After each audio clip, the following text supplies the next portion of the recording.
Actuellement, nous sommes dans un choc de génération. C'est-à-dire qu'on a des générations passées. J'ai des exemples concrets. Même une entreprise, on n'en parle même pas, mais il y a une entreprise, je ne citerai pas son nom, je ne peux pas la citer dans ton podcast, du coup, qui ne sort plus de magazine, qui ne sort plus, personne ne sait. Mais c'est pas parce qu'ils n'ont pas eu l'ouverture d'esprit. C'est-à-dire qu'ils ont eu de jeunes personnes qui ont pu faire intégrer l'entreprise pour avoir un nouveau format sur les réseaux, etc.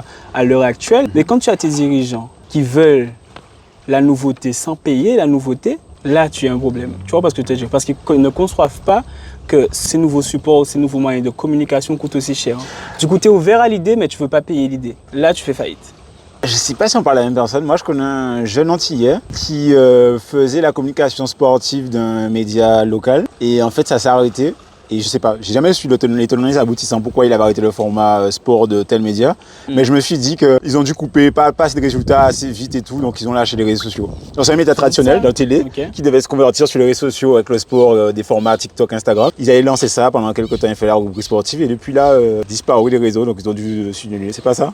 Non, c'est pas ça. C'était vraiment un magazine support qui était vraiment fixé sur un seul sujet. Mais ce que tu dis là, ça revient à la même chose en fait.